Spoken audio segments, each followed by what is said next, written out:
What's up, everybody? Derek Ting here. So I wanted to just talk about the new Canon EOS R5 announcement and what that means, because I think it is going to change the game. Canon has been lagging behind before the Canon EOS R in terms of technology, but now it is just speeding ahead of the competition.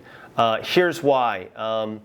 So there is one major thing that I think that's going to change the game. It's the ability to shoot in 8K. There isn't right now on the market a mirrorless body size that can shoot at 8K. Right now I'm only thinking that the Blackmagic Pocket 6K can shoot that, but then that's also much larger than the Canon EOS R, and from the pictures of what they've shown, it looks like a similar body size. And so to a filmmaker like me, I was just shooting on the red 8K helium to achieve some high frame rates in 4K, but also in 8K I could punch in and adjust the framing as necessary because we were doing some action. And that camera is super expensive. I had to rent it for a couple days, but just renting the camera and the kit alone was maybe $1,000, $1,500 just for a couple days. So that would probably lead me to, what is the price of the Canon EOS R5? Honestly, I don't know. I'm curious. If you know, leave a comment in below and let's take some guesses. So my guess is that it's going to come in around, given that the Canon EOS R right now is at, let's say, $2,300–2,400 US. The Mark IV was running, the last time I checked, was around, the 3K-ish mark. So I'm going to put the Canon EOS R5 body at the 5 to 6K range. I'm going to just say, let's just say $5,500 US. Because I think this is also going to rival the new 1DS, Mark III series that's coming out. So I'm going to put it at that price range, and I think it'll be fun just to find out when they actually release this camera, what it's going to be like. But the fact that they've announced it means that it's on the horizon. There's exact specs. I want to go through them here with you. Some of them are not as meaningful to me, but they may be meaningful to you. So they said 20 frames per second using an electronic shutter, and 12 frames per second using a mechanical shutter. These are photo-related things. And it's going to have image stabilization, which again, that's going to happen. That's going to be great for people who are shooting fast-moving subjects. That's going to help, or like running gun stuff. And then dual media card slots. So that'll really help in terms of redundancy. Or if for example you need extra storage, then you can have two cards, and you can start with one and then go into the other, and you just keep going.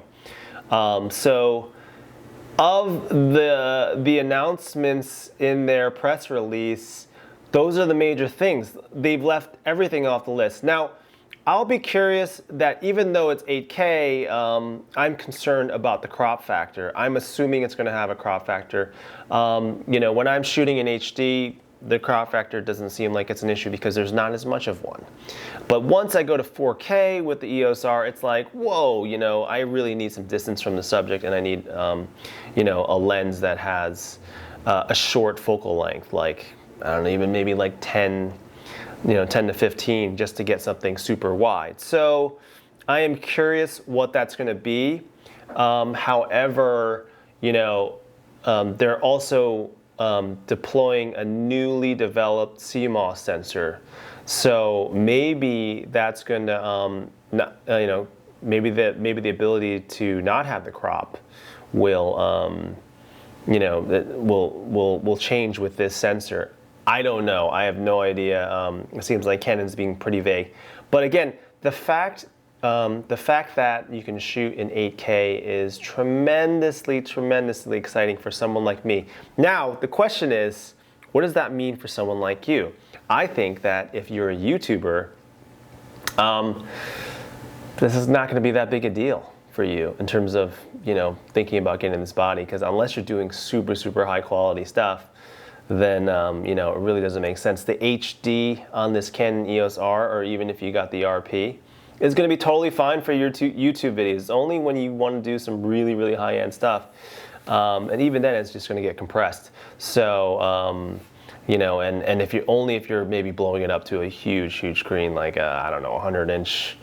Then I don't even know. I mean, I'm sure there's a 100-inch, but it's not affordable for, you know, an OLED screen, and, you know, and projectors are only going to be projecting at a maximum of 4K. Most are 2K. So, you know, that is one point of reference. But here's the other thing, though, which I think is exciting, or at least this is something you should be thinking about in your camera purchases, is the fact that Canon's going after those RF lenses, which are super, super sweet. And you could almost get away with just, you know, the 3 lenses, like either like the 228 to 70, or and then the 7200, the new 7200. You know, and this 24-105, maybe you have a 35, but these, you know, those 4 lenses are going to really just cover the gamut of mostly what you need.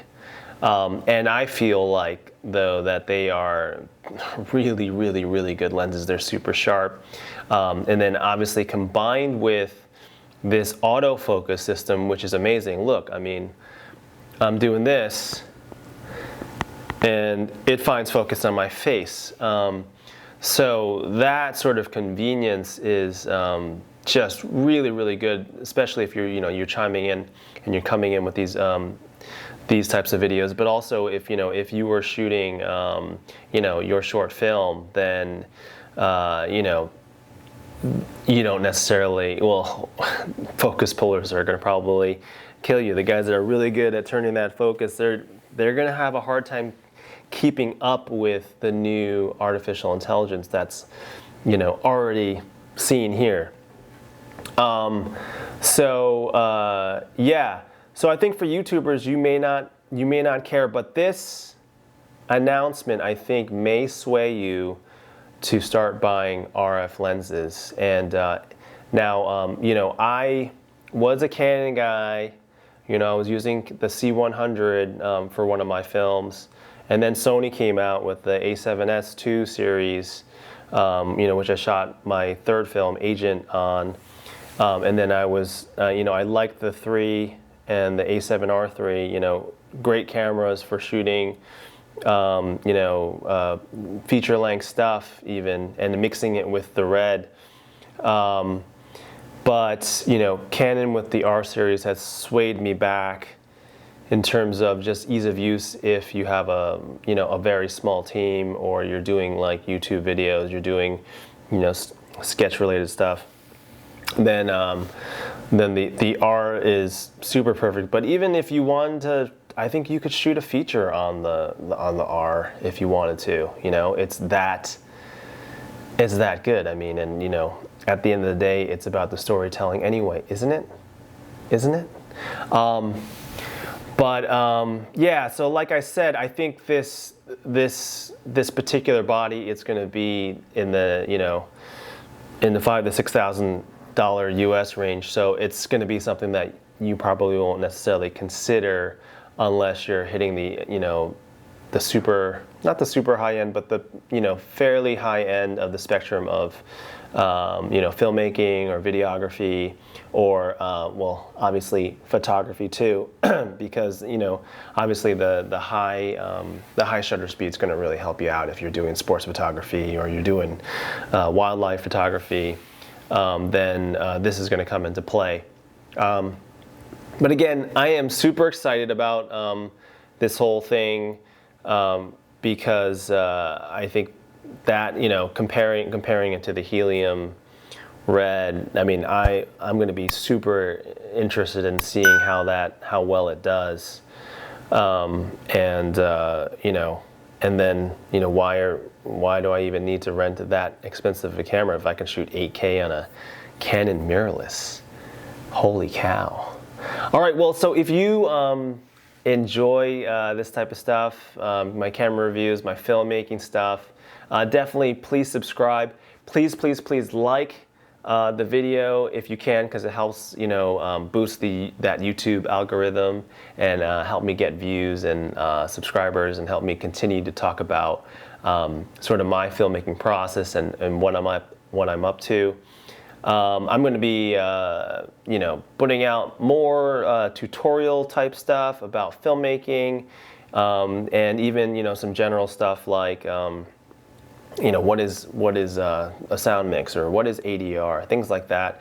I'm really interested in doing many more videos like that, so that'll help you in your, not only in your filmmaking or your photo taking processes, but hopefully it'll just be fun for you to see my process, and maybe it'll help you think about your process, and you'll develop your own process, or you'll tell me in the comments below what you're working on and what you're doing, and you know, maybe I'll learn something too. So thanks again, and I'll talk to you again.